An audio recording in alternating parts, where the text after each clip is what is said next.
encounter of 2008, along with your leader Sonia Gandhi, you shed copious tears. You did not shed copious tears for Mohan Chand Sharma, the brave police inspector who lost his life. You shed copious tears for the perpetrators of the Batla House attack, the Indian Mujahideen. Okay. Are you not the same Digvijaya Singh, just a second, Zaka, who after the horrific 26/11 Mumbai terror attack, what did you say? ये तो RSS की साजिश थी. Had it not been for Tukaram Omle, who actually managed to lay his hands on Ajmal Kasab, who was then tried and put to death here, the RSS sazish.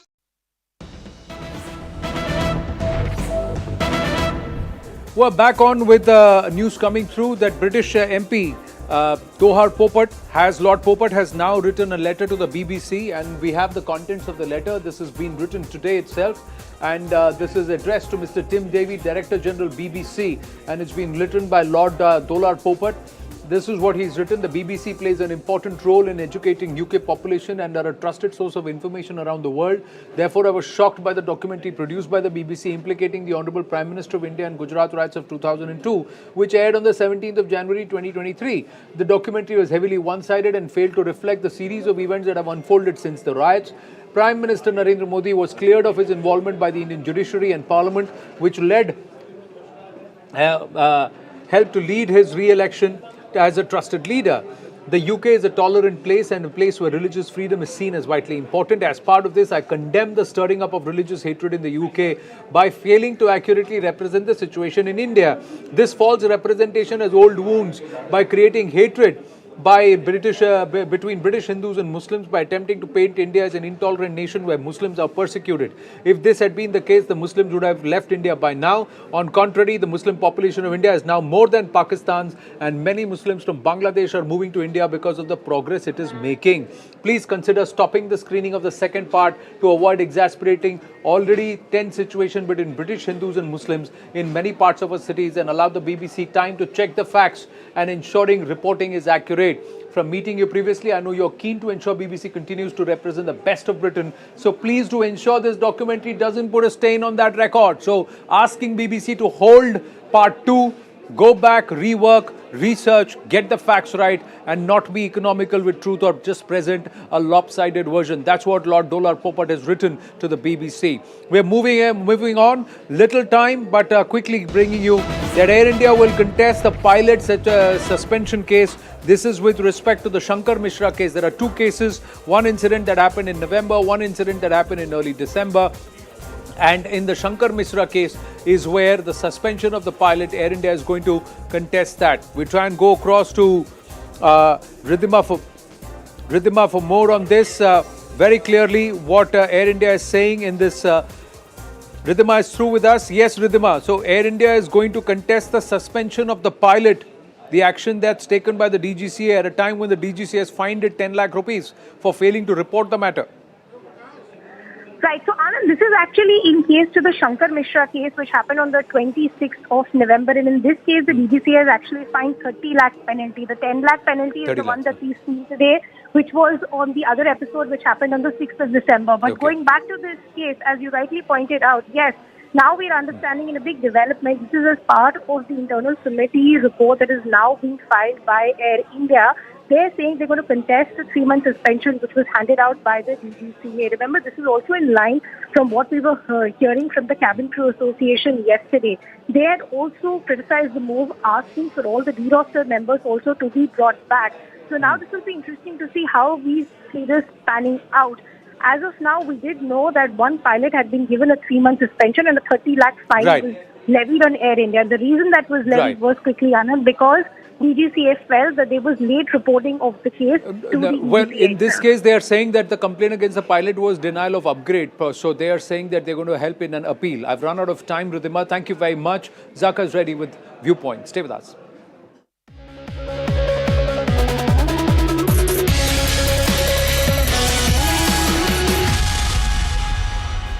Good evening, this is Viewpoint. I'm Zaka Jacob. Congress leader Rahul Gandhi has categorically distanced himself and his party from the comments made by Digvijaya Singh on the Balakot airstrikes. But that has not stopped the BJP from latching onto those comments and saying that this is simply reflective of the larger Congress mentality. They have only not only shown the Congress in bad political light, reeking of political opportunism, if you will, but it is also questioning our armed forces, which is a patently anti-national act. Now, shouldn't the issue of national security, like in every democracy, be above politics?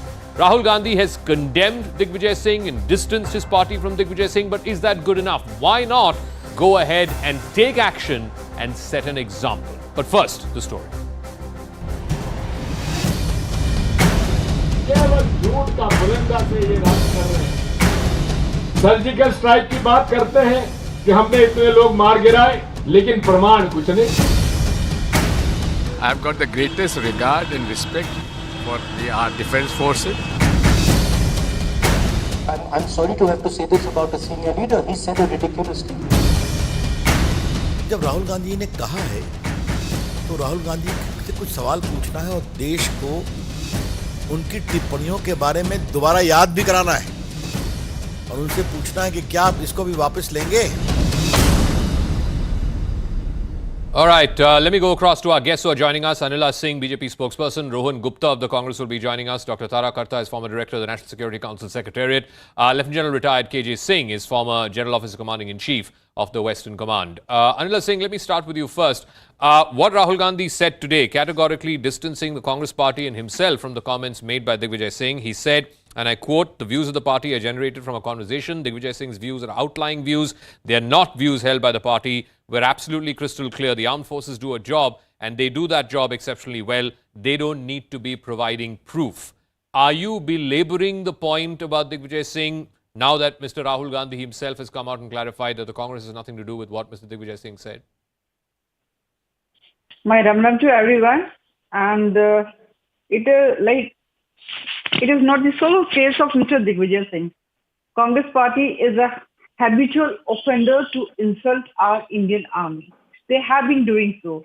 And in today's date, Mr. Rahul Gandhi, he can come in front and he can do a PC and then he can say it is a ridiculous statement made by Mr.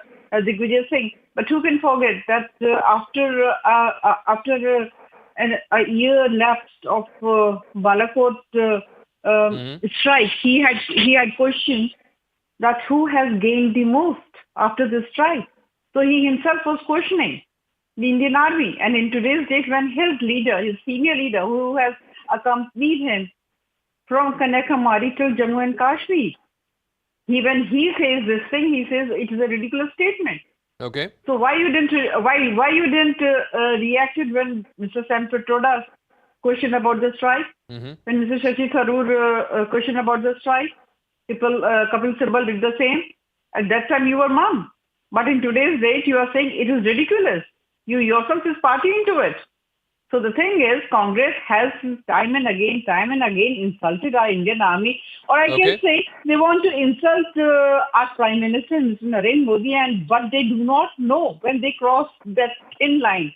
And they start attacking our nation and our Indian army as well. Okay, if Rohan Gupta is there, let's try and see if we can go across to the Congress spokesperson. Has Rohan Gupta joined?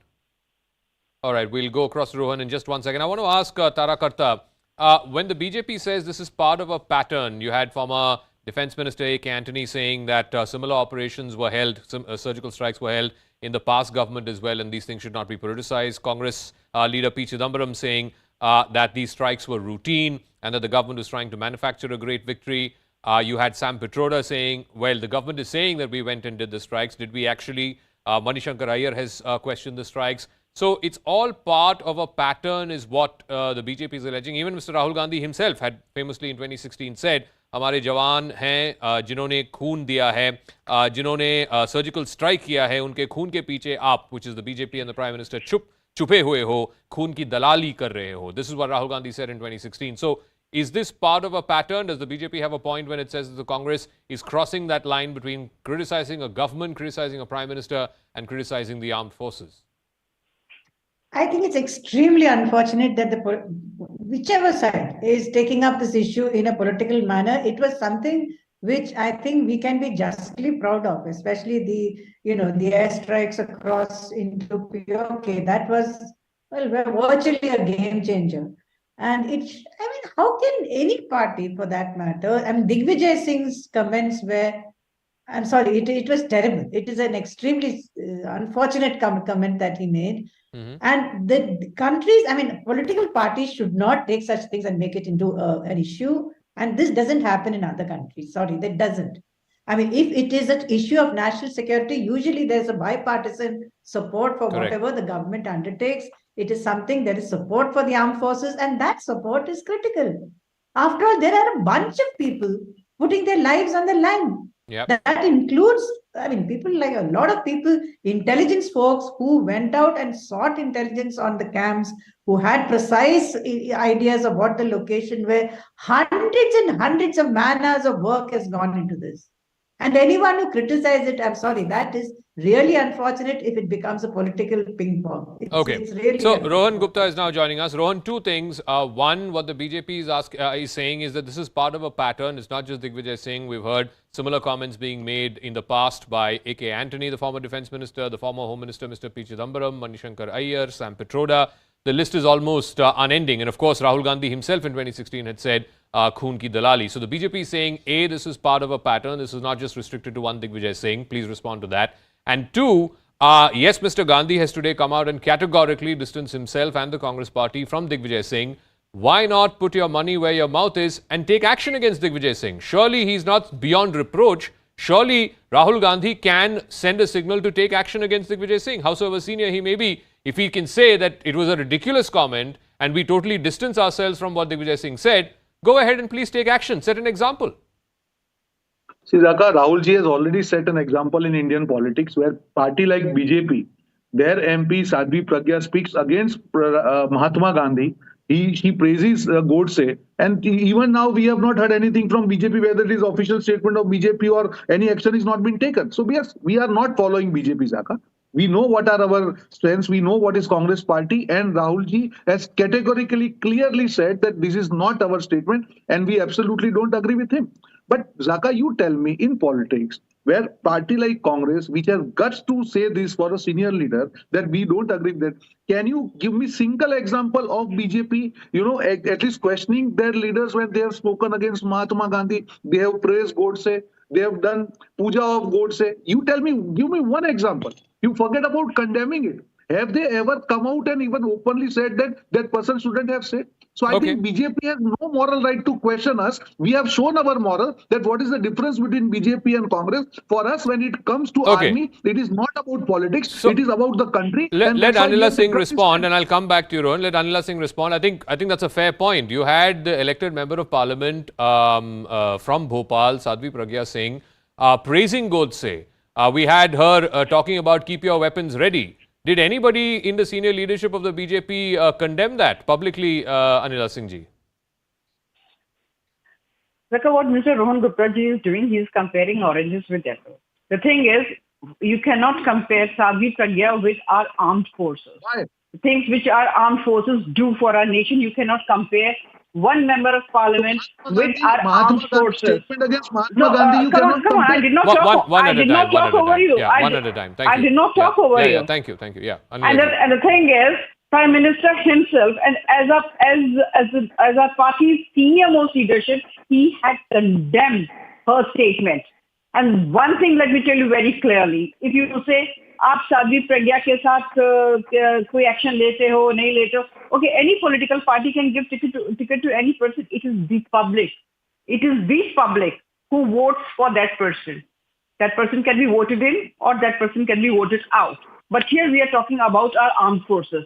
पर हम आपसे इससे ज्यादा अपेक्षा कर ही नहीं सकते हैं. ऐसा राजनीतिक दल जिसने हर चीज में फौज की हर चीज में दलाली की हुई हो, can we expect any sort of respect from that political party? Okay. Let me go to General KJ Singh and then I'll come back to Rohan on this. General KJ Singh, the larger question, whether it is one political party or other political party, let's leave aside the politics of it. The larger question that's being asked is, what sort of message is this giving to our adversary countries like China and Pakistan when they see these discordant notes that are coming? Do they discount it for the fact that this is how democracies work? There will be discordant notes. There will be, dissenting views, as it were. Or do they see this as a sign of political weakness that here in this country on an important issue like national security, there isn't a national consensus, that people are sparring on an issue like national security. What message does this send across to particularly China and Pakistan, and forget about, and as indeed for the rest of the world? Zaka, Jai Hind. Thank you for having me on your show. I feel this statement by a person who's been a former chief minister, a cabinet minister, and 2 days before Republic Day. What horrible sense of timing. Doing it in Kashmir. So to that extent, it's a very misguided, unfortunate sense of timing and the place where he's made this statement. Of course, it sends a very wrong message. It gives a chance for these countries to think that we have a fault line that they can exploit.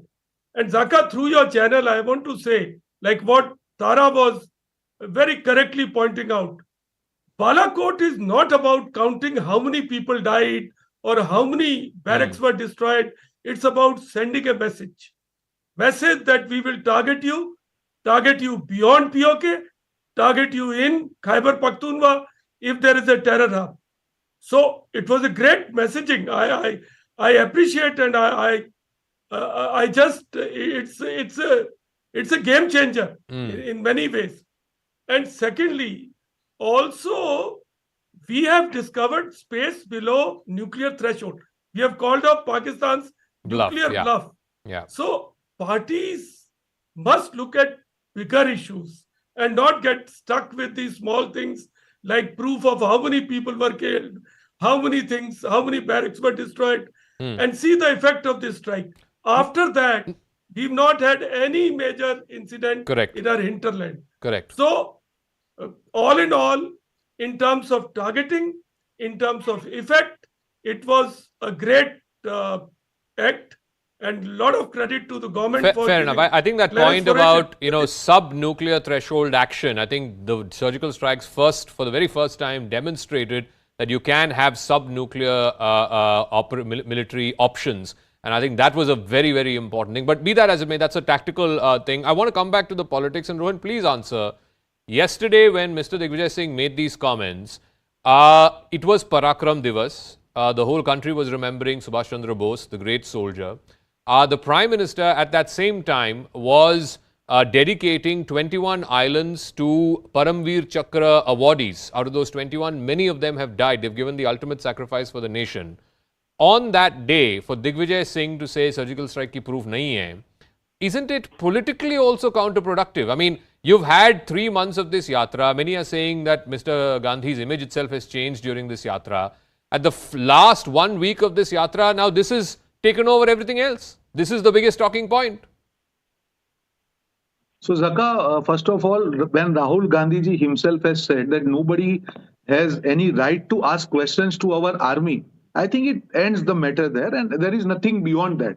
I'll give you one another example where in Gujarat, one of the BJP MLAs, he called Subhash Chandra Bose the terrorist, and he has apologized. There is no action by BJP. He has called Subhash Chandra Bose a terrorist. This is the official statement I'm telling you. He has tweeted that way. There is no action taken by BJP. He apologized, but no action by BJP. No statement by BJP state leader or a central leader. So, Zaka, that's the difference I'm telling you. If any leader has crossed the line, it is Rahul ji who had guts to come out openly and tell but Digvijay Singh has not apologized. Digvijay, from whatever I mean, he has said that, he was misunderstood. I don't think he has apologized.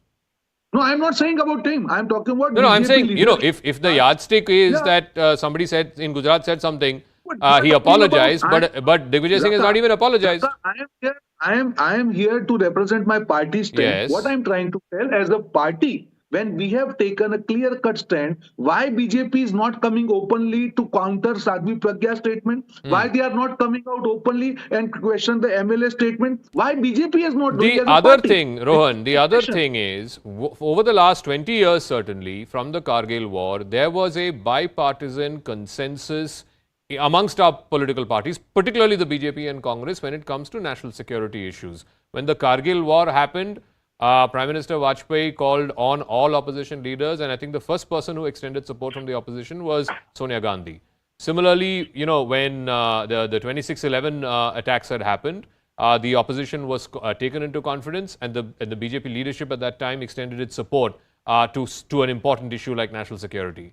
Here, what has happened is, over the surgical strikes, 2016, and then subsequently the Balakot strikes in 2019, by questioning this action, A, this discordant message is going to our adversary countries, and B, that consensus of the last 20 years seems to have been broken. See, I completely agree with you, Zaka. When it comes to our army, see, I will give credit to our army for surgical strike, whether it is done during BJP tenure or it is done previously to that during Congress tenure. We cannot question our army. It's as simple as that. That is what Rahul ji has said. We, as far as national security is concerned, as far as Pakistan is concerned, we all are on the same page. But let me tell you here, Zaka, this is the government which has made historical mistake as far as Pakistan is concerned. When Modi ji came, he tried to establish personal contact by going there, celebrating birthday, eating biryani. No other prime minister has done, but that's the political side of it. But when it comes to army, I think all of us, we should stand together. Okay. And what Rahul ji has said, that we cannot ask question our army, any question, that's, I think that is Anila Singh ji respond. Anila Singh ji respond, I would expect from BJP at least to criticize their MP statement. Let her respond, yeah. नहीं, I must tell Mr. Rohan Gupta, हमारे तो प्रधानमंत्री जी और जो हमारे शीर्ष नेता है नरेंद्र मोदी जी, वो तो बिरयानी खाते नहीं है साहब. नॉन वेज हो सकता है, जिस परिवार की आरती आप लोग उतारते हैं वो नॉन वेज खाते हो, उनको बिरयानी खाने का शौक हो. नरेंद्र मोदी जी को कोई बिरयानी खाने का शौक नहीं होता, ना उनके पास इतना समय है. किसी से भी मुलाकात करते हैं तो कोई ना कोई वजह उसके पीछे होती है. पर listen to me, but your political party, what you have to just a moment. What Congress has to say कि पूरा का पूरा पाकिस्तान आपने तशरी में उठाकर उनको तोहफे में दे दिया. ठीक है, चाहे हम पीओके की बात कर लें, हम चाहे किसी चीज की बात कर लें. हाँ, आप लोग हमें बताएंगे कि बिरयानी खाना क्या होता है, पूरा पूरा पाकिस्तान बनाकर देना क्या होता है साहब. भारतीय जनता पार्टी वो राजनीतिक दल है जिसने सदैव अपने राष्ट्र पर, अपने राष्ट्र की फौज पर हमेशा नाज किया है. आप लोगों की तरह नहीं है कि दलाली शुरू हो जाए. Whether you have to purchase tanks, whether you have to purchase trucks, whether you have to purchase helicopters, or whether you have to purchase planes, submarines, you have to take commission out of it, and we very well know it. It has been proven, and people of this great country are not fooled. यहाँ पे राहुल गांधी जी जो he is just a post holder in your political party. Why he has been given so much of importance and weightage? Press conference करनी थी तो मल्लिकार्जुन खड़गे साहब आते और करते बोलते कि बिल्कुल गलत किया है, मैं सस्पेंड करता हूँ दिग्विजय सिंह जी को.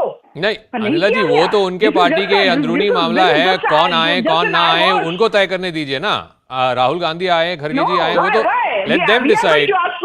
नहीं, अगर खड़गे जी आते तो आप भी पूछती और हम भी पूछते कि राहुल गांधी कहाँ हैं, राहुल गांधी क्यों जवाब नहीं दे रहे हैं. वो तो अलग बात है. Anyway, and then I just want to make one thing. I just want to make one thing clear here. Only they have got the right to ask questions on Balakot strike. हम नहीं पूछ सकते कि मल्लिकार्जुन खड़गे क्यों नहीं आए. केवल और केवल इनके जनरल सेक्रेटरी जो प्रेस कॉन्फ्रेंस करके क्यों रिडिक्यूल कर रहे हैं दिग्विजय सिंह जी को. So even they have to come clear out of it. Congress टूट चुकी है. This is the reality. Rohan, you want to respond to that? See, this is the problem with BJP. They have not taken a single action against their MP who has spoken against the father of the nation, and they are lecturing us. We have seen your flip-flops. That is why our army had to face Uri, Pulwama, Pathankot. You have invited Pakistan in Pathankot to do the investigation. What foolishness you are talking here? I think you need to understand, because of the flip-flop about Pakistan policy, I think India has faced a lot. Okay. And forget about Pakistan. Let me go to the experts. Let me go to Tara Karta and to General Singh, and I'll wrap after that. Tara Karta, I come back to that question of, you said that there should be a bipartisan consensus. In most democracies, we've seen that. Let's take the case of the US, for example. The war on terror was a very contentious issue.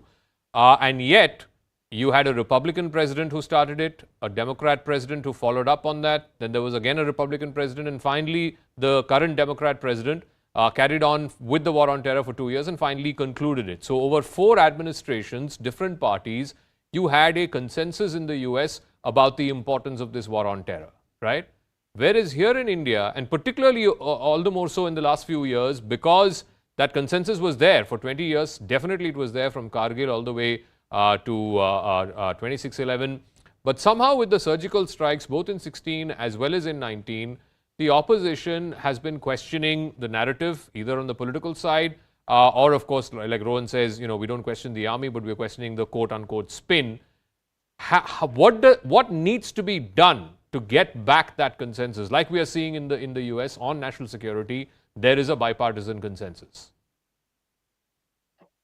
I think it's, Saka, there have been a lot of people questioning our strikes outside this country. You know that, right? There's been a certain policy institute outside who produced ostensible proof that nothing was hit. There are people who've come to me and said, oh, you guys just hit trees. This kind of debate, oh my God, I mean, it kind of completely undercuts us. What leaders, I think the political leaders need to pull up their people and say, no more. You are not going to talk about strategic issues on both sides. Both party leaders need to pull up their juniors and say, this territory is off limits. Because it's really, it is tragic that we've done. And I must say something also. I mean, I don't like to be, I like to be apolitical. But the fact that the BJP did this brilliant, strike, it is a brilliant strike. Let's face it. The surgical strike was absolutely, and it was, like I said, a game changer. That is something apparently the Congress has problems with. I mean, go with it. You've done something good. Let's go ahead from here. You want to criticize? Criticize. By all means, criticize the BJP. Okay. But criticize on the basis of real policy, not this kind of thing. All right. I'll give General Singh the I'll give General Singh the final word. So we had this like some of the Congress leaders have said, we've had surgical strikes in the past as well, but there was a policy of never publicizing it. I think General Bikram Singh also had referred to this back in 2016 when the first strikes had happened. The strategic restraint which was shown is now a thing of the past. There is now a claiming of the attacks that happened, the strikes that happened, the cross-LOC hits and the cross-border hits. Like we did in Balakot as well as in the aftermath of Uri. Does that send a message to the enemy that, look, here is a country that will not only take action, but be seen to be taking action? Zaka, it does send a message. If we go into history of these surgical raids or strikes, during regime before 2014, there used to be localized responses which were limited to a battalion area or a brigade area or a place of advantage. So post Uri, the strikes that took place were spread across Pir Panjal. They spread into two core zones, one, the Nagrota one and the Srinagar one. So there was a change, upgradation. Sure. We had upgraded into two different core zones. And Balakot was definitely a game changer, like what Tara Karta is also bringing out. We were targeting beyond POK. We were going beyond POK. See, Pakistan has come to Pathankot and Dinanagar in Gurdaspur on some, terrorist actions. But we had never done it. Correct. So here we were going to Khyber Pakhtunkhwa. So a resolve has been conveyed, and that has got its effect, because after that there is a ceasefire which came into being in 2021 on LOC, and that ceasefire by and large is holding. Correct. No major action has taken place in terrorist action in our hinterland. So an action is measured in terms of targeting, the scope and the effect. So on all these three parameters, I will say this action was great. Okay. And it has I got to wrap up. Thank you very much to all our guests. I'm completely out of time, but I'll say this, that I go with this idea of a bipartisan consensus on national security issues. It is absolutely critical that in democracies, yes, you can disagree on 100 things, but on one issue, this one issue, there needs to be a bipartisan consensus. Meanwhile, for the second time in 3 weeks, talking about political discord, the process of electing Delhi's mayor was stalled. This after another round of heated exchanges between the Aam Aadmi Party and BJP councillors. Ruckus erupted in the assembly as AAP and BJP councillors began to shout the House got adjourned without the election of a mayor. So it's been over a month since the MCD election results came out, and yet there is still no mayor for the national capital. BJP leaders claim that AAP needs to learn to behave, and it was because of the AAP that the polls have been stalled yet again. The AAP in turn alleges that the BJP is trying to buy their councillors, and since they were unable to do so, they were not allowing elections to take place. The mayor polls were delayed because of ruckus which broke out earlier in this month as well.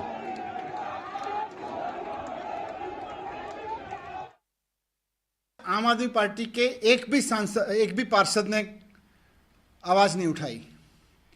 आज सब पार्षद उसमें थे कि आज mayor का चुनाव होना चाहिए, लेकिन भारतीय जनता पार्टी ने जानबूझकर अपने पार्षदों से हंगामा करवाया। पहले 15 मिनट के लिए सदन में ब्रेक किया और उसके बाद में प्रोटेम ऑफिसर ने आके 2 मिनट के अंदर अंदर अनाउंस कर दिया कि अनिश्चितकालीन भंग कर दिया, आगे बढ़ा दी। कोई ट्रिगर नहीं था, कुछ नहीं था, केवल और केवल यह है कि भारतीय जनता पार्टी आज मेयर के चुनाव से भाग रही है। ये भागती जनता पार्टी हो गई है। जनता ने इनको हराया है और इनको ये मानना पड़ेगा कि जनता ने आपको हटा दिया है। आम आदमी पार्टी चुनाव नहीं होने देना चाहती है। आज का जो दृश्य दिखा है तो आम आदमी पार्टी, उसके नेता तो बाहर कह रहे हैं कि जी हम अब चुपचाप खड़े हैं, लेकिन अंदर उनके पार्षद जितना हंगामा, गाली गलौज। अभी आपके कैमरे के सामने एक दृश्य दिखा ना, हम आपसे बात कर रहे हैं और उनको यहीं से जाना है। अरे भैया पीछे से चले जाओ। इट मीन्स कि उनको हंगामा खड़ा करना है और ये स्थिति का जो नुकसान दिल्ली उठा रही है, आम आदमी पार्टी का रवैया अलोकतांत्रिक है और हम इसकी निंदा करते हैं। हम एलजी साहब से अपील कर रहे हैं कि उनके पास पावर है नई इलेक्शन की डेट निर्धारित करने की, वो तुरंत फाइल साइन करें और आज शाम 5:30 बजे इलेक्शन करवाएं। आम आदमी पार्टी के सारे पार्षद यहाँ पे मौजूद हैं, आम आदमी पार्टी के 13 विधायक यहाँ पे मौजूद हैं, आम आदमी पार्टी के 3 सांसद यहाँ पे मौजूद हैं। वो तुरंत आज की तारीख दें और 2 घंटे के अंदर अंदर चुनाव करवाएं।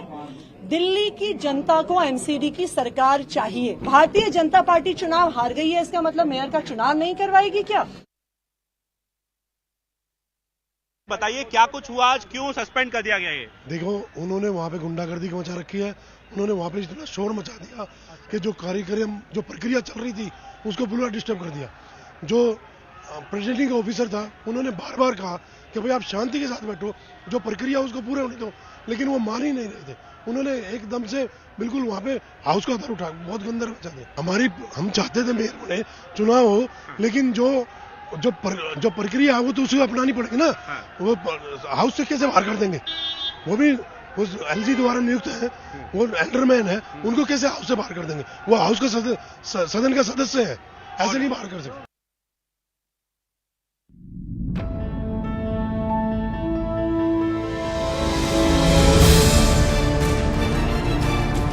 Congress has given itself the pedestal that we are the only national alternative. I think Congress must come to the terms that the public has bigger, greater choices today. It doesn't have to choose the Congress alone. They'll put women, they'll put children and hide behind them. They are cowards. ये बुज़दिल तो हैं, ये सीधे तो लड़ नहीं सकते। 3 बार लड़ाई की और तीसरी बार तो 90,000 हमने पकड़ लिए थे, चूड़ियां पहना के हमने भेजे थे उनको वापस। Our athletes are the pride of this nation. They surely deserve better than, being forced to sit in the biting cold in Delhi, in Jantar Mantar, protesting for, their basic rights.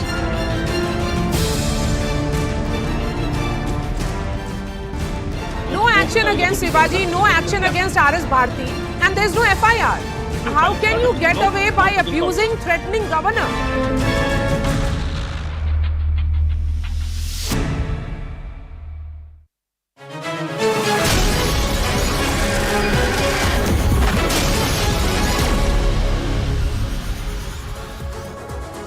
Good evening, hello and welcome to the special broadcast. I'm Anusha Soni. The tussle between the government and the Supreme Court Collegium, that continues unabated. The Law Minister has called the Collegium's move of disclosing government and IB's objections to the public a matter of serious concern. Now, this is about the appointment of certain judges to the Supreme Court. We remember there was a resolution that had come out in the public domain. From questioning the basic structure doctrine to an open attack on the present system of judicial appointments. This standoff perhaps has seen it all. But the last has not been said. While the government wants a say at the initial process of shortlisting and appointments that happens within the collegium, with their representative a part of the present system, the critics call this the NJAC backdoor. Let's take this debate a little forward. From the usual verbal barbs and the vague assertions of reform of the present collegium, is it open for the government to bring in another law on judicial appointments in this country? People on both sides of the debate agree that the system must be reformed and the basic structure of the constitution, enshrined in the historic case of Kesar Nanda Bharti, must be preserved. But are the constitutional values or the basic structure of the constitution secure only when judges appoint judges? Well, that's a bitter question that the government has been asking. The involvement of the government in judicial appointments was much greater before the second judge's case. The scenario is not unknown to India's constitutional history. On the biggest exclusive tonight, we discuss the way forward and what lies ahead.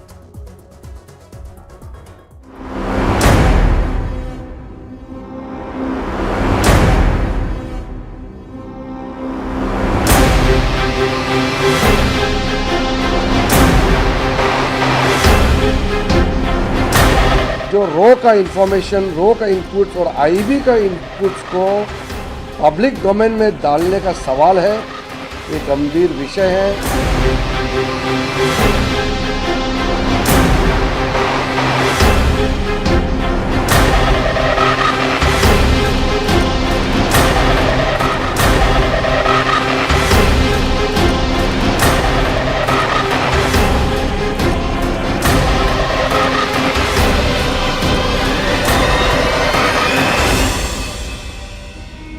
Well, in the next 30 minutes, we'll have the leading voices from the bar and the bench joining us here on the broadcast. But before that, I want to take our viewers through the key points of conflict that we have seen between the Supreme Court Collegium and the Union Law Minister or the government of the day.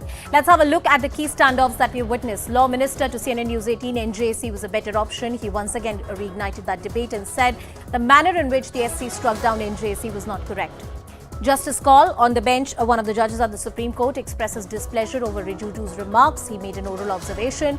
The Supreme Court Collegium on the 8th of December 2022 said that right now Collegium system is the law of the land, and they also asked the Attorney General to advise government over the legal position after these remarks had come in. On the 15th of December, you had the Law Minister once again who blamed the Collegium system for